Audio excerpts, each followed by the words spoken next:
বর্তমানে বাংলাদেশে সোশ্যাল মিডিয়ার আকর্ষণের শীর্ষে আছে জনপ্রিয় গায়ক ও অভিনেতা তাহসান খানের সঙ্গে রোজা আহমেদের বিয়ের খবর। ফেসবুকে অসংখ্য পোস্টে দেখা গেছে একটিই কথা, তা হলো তাহসান জিতেছে, এবং সেই পোস্টগুলো 90% পুরুষের।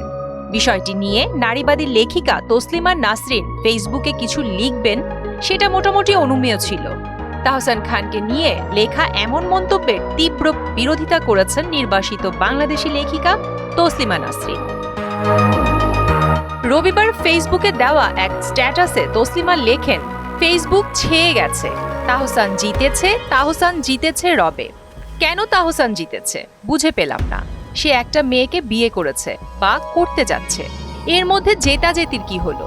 হেটারোসেক্সুয়ালদের বিপরীত লিঙ্গে আকর্ষণ থাকে, তারা জীবনের কোনো এক সময় পছন্দসই কাউকে পেলে তার সঙ্গে প্রেম করে, লিভ ইন করে বা তাকে বিয়ে করে।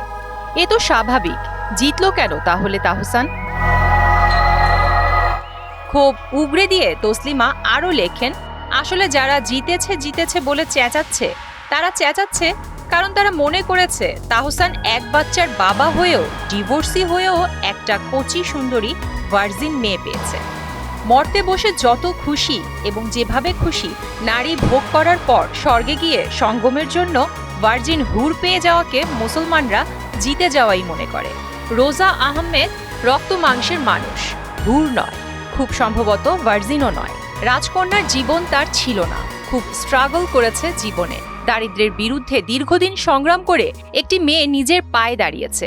কঠিন সংগ্রামের দিনগুলোয় নিজের লক্ষ্যে স্থির ছিল বলে, নিজের স্বপ্ন যে করেই হোক পূরণ করতে চেয়েছিল বলে নারী বিদ্বেষী সমাজ রোজাকে কম নিন্দে করেনি, কম অপমান করেনি, কম অপদস্থ করেনি।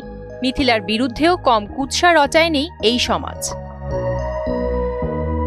সমাজকে নারী বিদ্বেষী উল্লেখ করে তসলিমা আরও লেখেন, তাহসান জিতেছে এই নিয়ে সবাই উল্লাস করছে। নারী বিদ্বেষী সমাজে সব পুরুষই জেতে, সর্বক্ষণ জেতে, তাদের হার নেই। সুদবিহীন ব্যাংকিংয়ে আত্মশুদ্ধির পথ এনআরবিসি ব্যাংকের ইসলামিক ব্যাংকিং আল আমিন। হারতে হয় শুধু নারীকেই, কিন্তু আমি মনে করি মিথিলা বা রোজা হেরেছে না, তারা একটুও হারেনি। তারা পুরুষতান্ত্রিক সমাজের প্রথা ভেঙে নিজের যোগ্যতায় স্বনির্ভরতা এবং স্বাধীনতা অর্জন করেছে।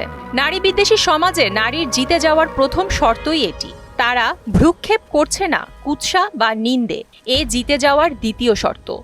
ভালো না লাগলে তারা তাদের সঙ্গীকে, সে প্রেমিক হোক বা সে স্বামী হোক, ত্যাগ করতে পারছে।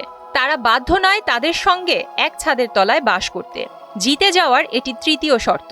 স্বামীর আচার ব্যবহার যদি পছন্দ না হয় রোজার, তার স্বনির্ভরতাই তাকে সাহস যোগাবে স্বামীকে ত্যাগ করার, মাথা উঁচু করে একা বাঁচার। পুরুষতান্ত্রিক সমাজে পুরুষের জেতা কোনো চ্যালেঞ্জ নয়, নারীর জন্যই এ চ্যালেঞ্জ। দুই নারী 3 শর্তের চ্যালেঞ্জ জিতেছে। চ্যালেঞ্জহীন জয়ের চেয়ে চ্যালেঞ্জ পূর্ণ জয় ঢের বেশি গৌরবময়।